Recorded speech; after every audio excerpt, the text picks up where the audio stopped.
Сәлем баршаға, бізде бүгін керемет жаңалық. Бізде ауа райын видеоға түсіріп, оны жарияласаң да кешірім сұрайсың. Осындай миға қонымсыз жағдай Павлодар облысында болыпты.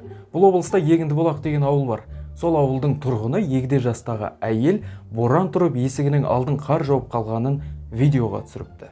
Сосын оны WhatsApp-тан туысқандарына жіберген, ол жақтан кім екені белгісіз новости Баянауылы деген WhatsApp чатқа салып жіберген. 6 қазан 2021 жыл. Міне ақпан мен қаңтар айы сияқты. Дәл осы тұста Пысқай әкімдік іске көшіпті. Қар басып қалған үйлерді тазартуға көмектесудің орнына құрамына осы ауыл кіретін Құндыкөл ауылдық округінің әкімі әлгі әйелге барып видеоға түсіріп кешірім сұратып алған.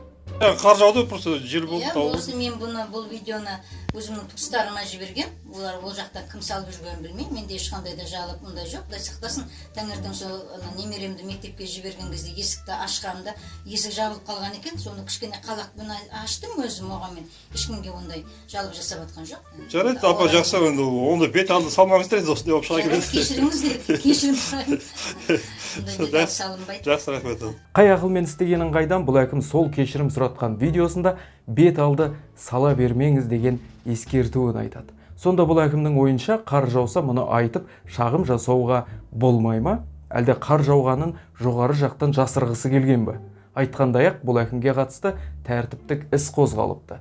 Қызметтік тергеу жүріп жатыр екен, ал осы ауыл кіретін Баянауыл ауданы әкімі, ауыл әкімі тапсырмамды дұрыс түсінбеген деп шықты. Жауған қарды тазалауға жіберсек, ол әйелден түсінік талап етуге барыпты дейді. Артынша аудан әкімі әйелден кешірім сұрап, қол астындағы әкімді жазалауға уәде берген екен. Осындай оқиға сол жергілікті аймақтарда ғана болып жатқан жоқ қой, шыны керек. Әкім қаралар қазір қит етсе кешірім сұратуға, сол арқылы оны жақын адамдарының алдында масқаралауға шебер. Ал іс жүзінде жалған ақпарат таратушылар болса, әлде бір танымал адам тойда жүрсе, әлгі көзін, құлағын, аузын жауып отырған суреттегідей бола қалады.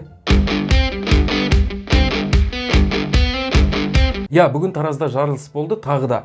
Бұл жолы сағат таңғы 7:20 шамасында Жамбыл облысының Сарыкемер ауылындағы инженерлік оқ-дәрілер қоймасының аумағында бұрын зақымданған жарылғыш заттар жанған екен. Абырой болғанда жарылыстан зардап шеккен ешкім жоқ. Қорғаныс министрлігі таңертең болған жарылысқа қатысты бірінші ақпаратты түс ауар шақта ғана жариялап үлгерді. Жарылыс салдарынан оқ-дәрілердің қалдықтары мен бөлшектері жан-жаққа ұшпаған. Бұл жұмыстан тыс уақытта болған оқиға дейді әкімдіктегілер. Жақын жерде адамдар да болмаған екен, ғимараттар мен құрылыстар зақымдалмаған. Аудандағы ахуал тұрақты дейді шенеуніктер. Биыл 26 тамызда болған жарылыстар 17 адамның өмірін жалмады. Мұндай қасіреттен аман қалудың жолын іздеп қорғаныс министрлігіне хабарласқанбыз. Арыстан кейін, мына Жамбыл облысындағы бірнеше жарылыстан кейін, енді қай өңірлерде мұндай снарядтар сақтаулы деп сұраған едік, бұл құпия мәлімет деген жауап естідік. Енді сонда бейбіт тұрғындар мұндай жарылыс болатын аумақтан қаншалықты қорғалғаны күмәнді қалып отыр емес пе? Министрлік айтқысы келмейді, оның үстіне өздері де мұндай жарылыстар алдағы уақытта болуын жоққа шығармаймыз дейді. Жоққа шығармаса, елді мекен маңына снаряд сақтап несі бар дейміз ғой. Конституцияның өзінде мемлекеттің ең қымбат қазынасы адам және адамның өмірі, құқықтары мен бостандықтары. Бірақ қорғаныс министрлігі ата заңның 1 бабын түк те оқымаған сияқты. Әйтпесе мұндай жарылу қаупі бар оқ-дәріні ауыл территориясында сақтай ма екен деген логикалық бір сұрақ пайда болады. Бұл аптадағы тағы бір жаңалық, енді YouTube вакцинаның қауіпсіздігі мен тиімділігіне күмән келтіретін видеоларды өшіріп тастайтын болыпты.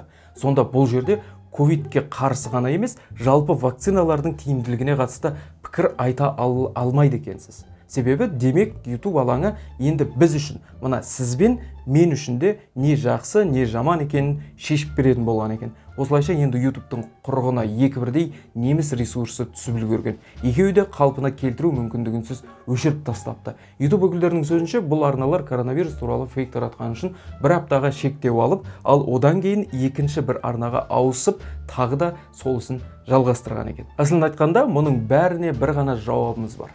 Цензура, ауызға қақпақ болу, бәрін бірдей шектеу дұрыс емес.